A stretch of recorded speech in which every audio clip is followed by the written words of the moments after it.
Hello dear student, Assalamu alaikum. So today we will discuss about STS PSA Nursing post paper of SMBB MU Larkana. So portion biology for admission test spring 2025. Okay so आज हमने जो है discuss करने हैं BSA nursing के post paper जो STS जो है वो करवाने जा रहा है। सो कल जो है संडे वाले दिन को जो है इसकी टेस्ट है बीएसए नर्सिंग की। सो काफ़ी स्टूडेंट ने मुझे कहा कि सर आपने अभी तक जो है इसके पोस्ट पेपर नहीं करवाए। सो मैंने सोचा ठीक है मैं करवाता हूँ। तो इससे पहले जो है मैंने 2-3 लेक्चर जो हैं अपलोड किए हैं biology, chemistry and physics. Okay so ये सेकंड पोर्शन होगा बायोलॉजी का, मीन्स सेकंड पास पेपर होगा जो मैं आज आपको करवाने जा रहा हूँ। ओके सो वीडियो स्टार्ट करने से पहले मेरी यही गुजारिश होगी कि अभी तक मेरे चैनल पे जो भी न्यू है, अभी तक मेरे चैनल को सब्सक्राइब नहीं किया, लाइक एंड शेयर नहीं किया तो काइंडली सब्सक्राइब करें, लाइक एंड शेयर करें ताकि जो भी आने वाली अपडेट हो वो आपको मिलती रहे। ओके स्पेशली एमडीकेट के बेसिस पे, स्पेशली एमडीकेट देन उसके बाद BSc nursing and BS program such as cardiologist and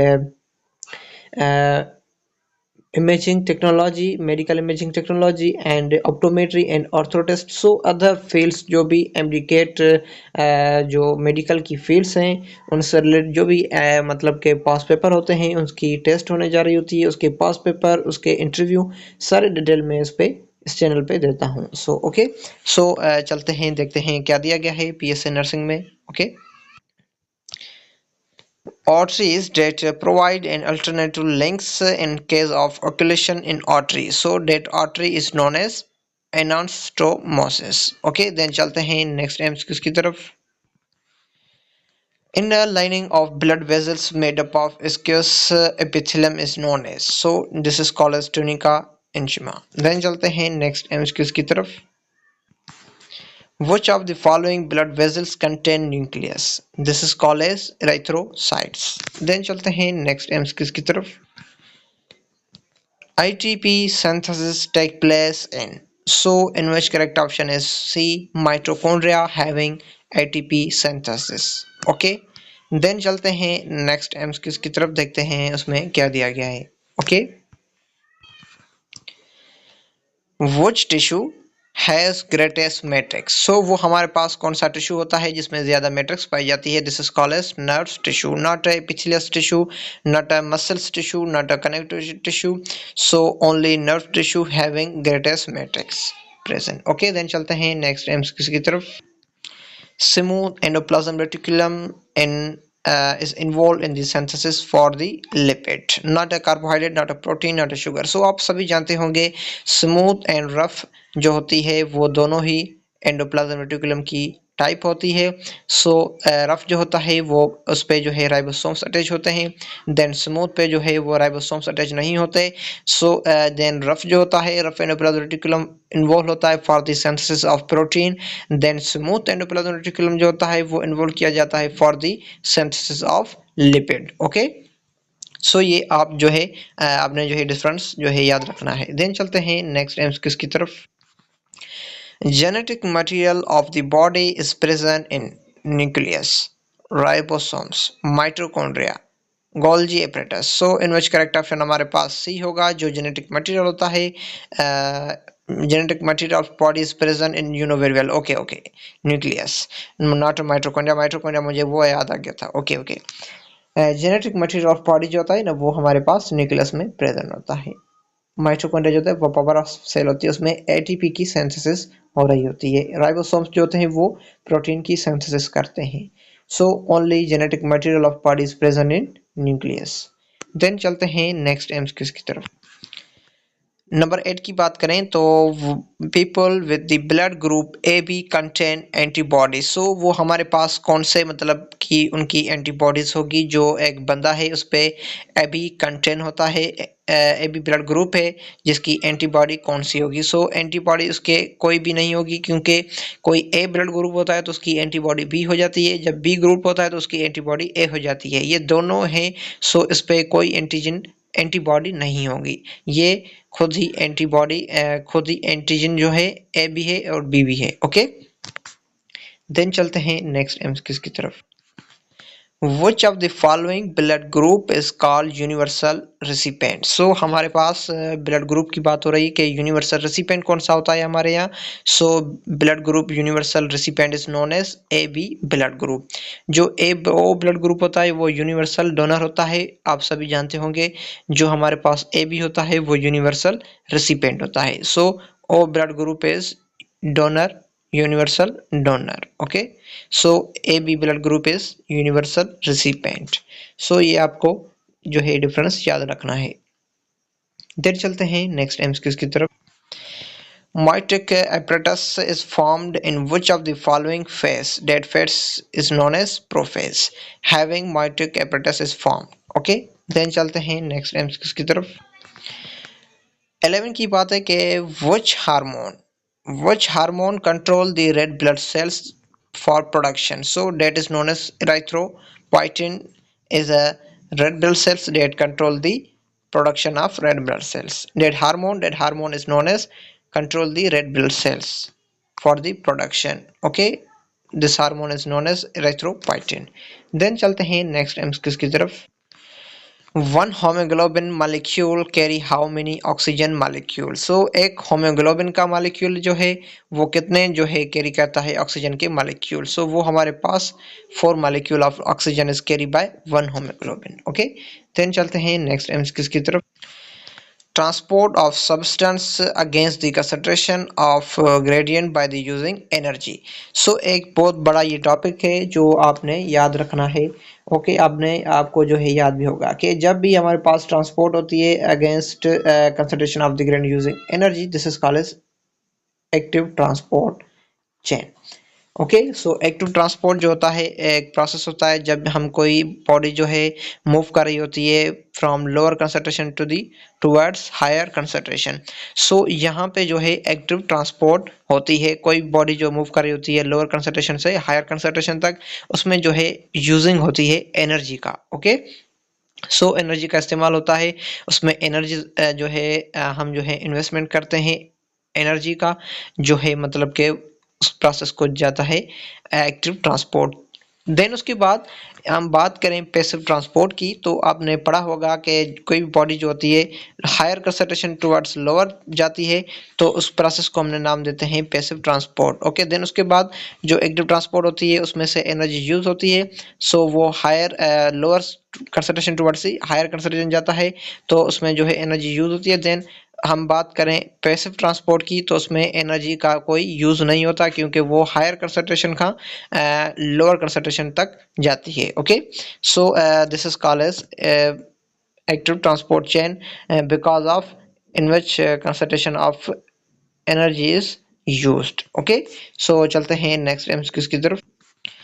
life span of platelets. So life span जो होता है प्लेटिलेट्स का वो हमारे पास कितने होता है 8 to 11 hours. Not 120 days, not 8 to 11 days, not none of above. So 120 days जो होता है लाइफ स्पेन वो हमारे पास किसका होता है रेड ब्लड सेल्स में. आरबीसीज का जो लाइफ स्पेन होता है प्लेटिलेट्स में वो 120 डेज होता है. सो यहाँ लाइफ स्पेन ऑफ प्लेटिलेट्स की बात हो रही, तो ये 8 to 11 हर्स की लाइफ स्पेन होता है इन प्लेटलेट्स में. सो इन विच करेक्ट ऑप्शन हमारे पास क्या होगा सी 8 to 11 हर्स. देन चलते हैं नेक्स्ट एमसीक्यूज की तरफ.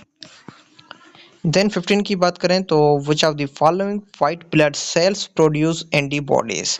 सो वो हमारे पास कौन से एक व्हाइट ब्लड सेल्स होते हैं जो प्रोड्यूस करते हैं एंटीबॉडीज को, जिसको नाम दिया जाता है neutro B lymphocyte cell.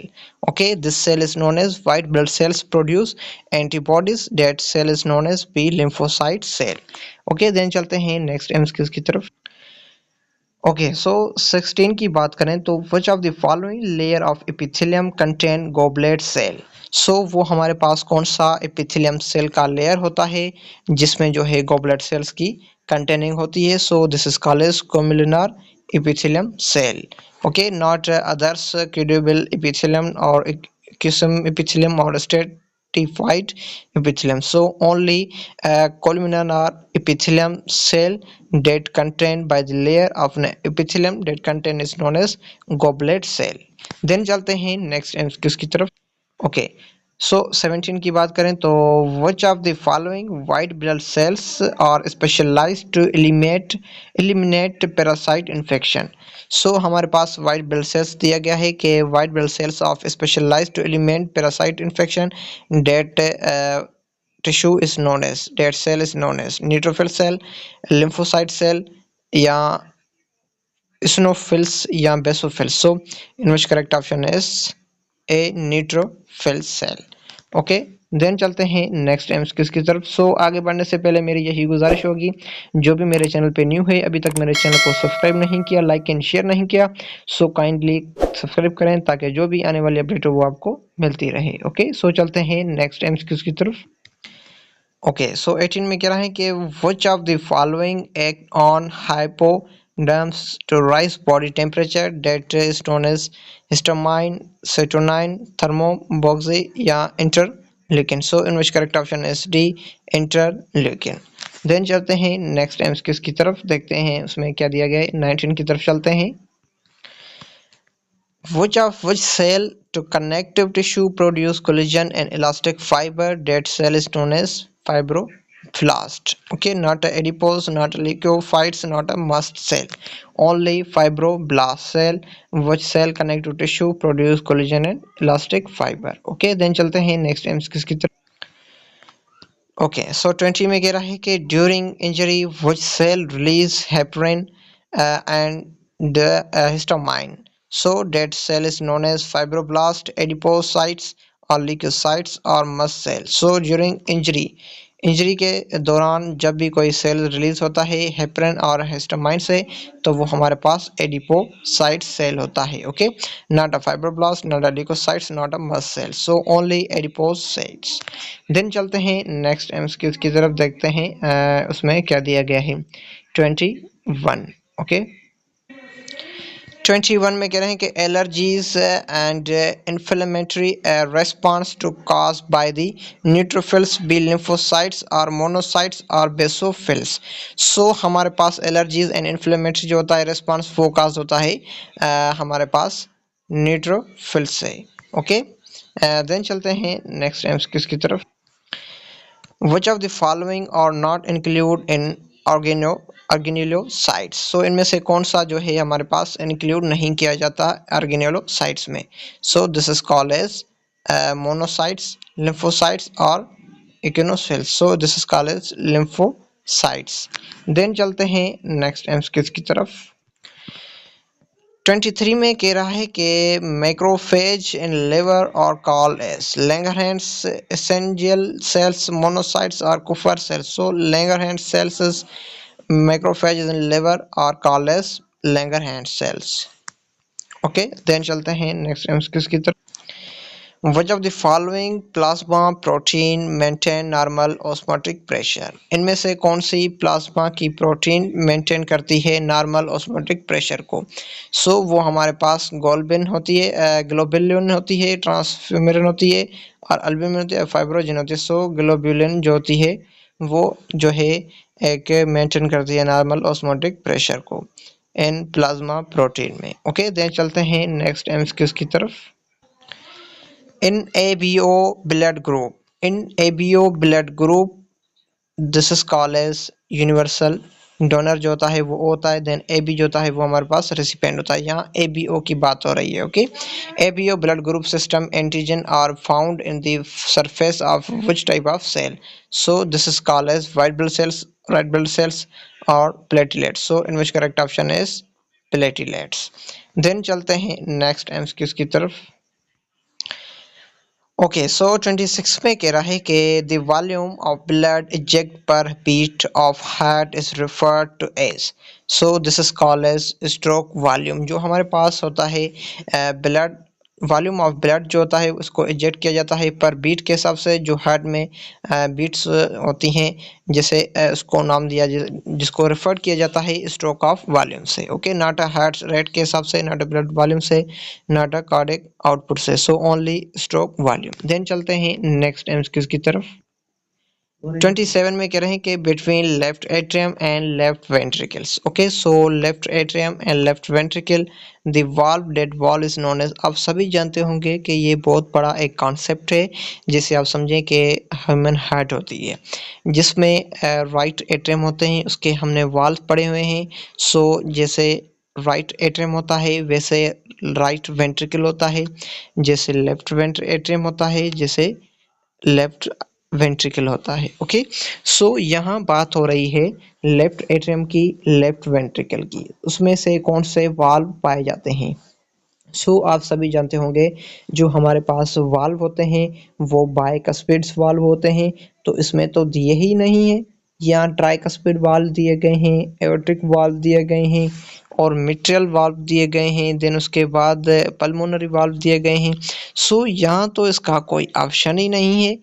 कैसे हम माने कि राइट और लेफ्ट एट्रियम लेफ्ट वेंट्रिकल में कौन से वाल्व होते हैं। सो इसमें तो कोई वाल्व ही नहीं है। नहीं, वाल्व है जिसको नाम दिया गया है इसमें यहाँ लिखा हुआ है। ओके, आप समझ रहे होंगे कि आपने जो जितना पढ़ा होगा ना उसके हिसाब से आपका जो है माइंड करेक्ट है। आप कह रहे होंगे कि इसमें कोई वाल्व नहीं है जो लेफ्ट एट्रियम लेफ्ट वेंट्रिकल में होता है। सो हमने तो सर पढ़ा है जो राइट वेंट्रिकल होता है राइट एट्रियम होता है उसमें ट्राइकस्पिड वाल्व होता है। सो इसमें ट्राइकस्पिड वाल्व है, तो ये राइट की बात हो रही है। सो लेफ्ट की बात करें तो इसमें जो है हमें पास जो वाल्व होता है bicuspid valve जिसको नाम दिया गया है mitral valve.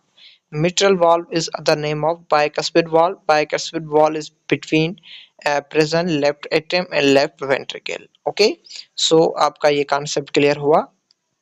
Okay, so चलते हैं next MCQ की तरफ। 28 की बात करें तो P wave in ECG denotes. So P wave जो होती है उसको ईसीजी में डिनोट करते हैं। So P wave is known as ventricular depolarisation. नहीं, हमने पढ़ा है डिपोलराइजेशन नहीं होती, हमने पढ़ा है वेंट्रिकुलर रिपोलराइजेशन नहीं होती। सो होती तो डिपोलराइजेशन ही है लेकिन वो एट्रियल में होती है। सो इन विच करेक्ट ऑप्शन हमारे पास सी होगा, means 3 atrial depolarization occur P wave in ECG. Okay, not repolarization, not a depolarization, not other repolarization in atrial. So only depolarization occur in P wave in ECG by denote the atrial depolarization. Okay, so चलते हैं next MCQ की तरफ। 29 की बात करें तो left ventricle of heart receive how many pulmonary vein. So ये most important MCQs है for entry point of view से। जो left ventricle of human heart होती है वो रिसीव करती है कितने पल्मोनरी वेन, तो वो हमारे पास 2 वेन जो है रिसीव करती है। ओके, आर्टरी एंड वेन, एक ऑक्सीजनेटेड डीऑक्सीजनेटेड। देन चलते हैं नेक्स्ट एमसीक्यूज की। ओके, सो यहाँ दिया गया है 13 में spleen lying in abdominal cavity in एपिसिटियल you know very well. Okay, so liver appendix descending colon ascending colon. So spleen जो होता है वो लाइन किया जाता है एब्डोमिनल कैविटी में। सो एपिसिल is you know very well is occur by the descending colon, not ascending colon, not appendix, not liver. So spleen lying जो होती है वो एब्डोमिनल कैविटी जो होती है वो एपिस्ट्रियल जो होती है वो अकर करती है डिसेंडिंग कोलन में। ओके, सो ये थे कुछ पास पेपर हमने जो आज आपको करवाएं। सो जो भी मतलब के STS जो भी करवाने जा रहा है कल जो है इसकी टेस्ट है, तो मेरी यही दुआ होगी कि काफ़ी सारे स्टूडेंट जो हैं इसमें ऐड हुए हैं इन होंगे इंशाल्लाह उसकी सठी जो है टेस्ट होगी। सो आपने जो है मुझे ज़रूर रिस्पॉन्स देना है कि सर आपने जो भी मतलब के करवाए हैं उसमें से ये MCQs आए थे ये नहीं आए थे। ओके, सो मेरी कोशिश यही होती है कि सारे जो है आपको करवाएं। सो ऐसी बात नहीं होती कि जो भी पिछले ईयर से MCQs मतलब के पास पेपर हुए हैं उनमें से सारे आए। सो ऐसा नहीं होता, उसमें से 2 4 5 निकलते हैं MCQs। ओके, जैसे 2-3 फिजिक्स के आए, 2-3 बायो से आए, 2-3 केमिस्ट्री से आए, 2-3 इंग्लिश से आए। सो ऐसे मतलब प्रोसेस होता है, मिला के 10-20 MCQ जो हैं पास पेपर से निकलते ही होते हैं। ओके, सो ऐसे मतलब के प्रोसेस में वो आते हैं। सो मुझे दीजिए इजाज़त, मिलते हैं नेक्स्ट वीडियो में। ओके, सो ये थे कुछ पास पेपर BSc नर्सिंग के हिसाब से। जो भी इंशाल्लाह टेस्ट होगी कल, जो मुझे है बताना है आपको कि टेस्ट कैसी हुए, कैसे एमसीक्यूज थे, कौन सी टाइम की जो है रिस्पॉन्सिबिलिटी थी, नहीं उसकी जो मतलब कि सारा प्रोसेस जो है आपको मैंने आपको है बताना है मुझको। ओके, सो मुझे दीजिए इजाज़त, से मिलते हैं नेक्स्ट वीडियो में। So thank you, best of luck.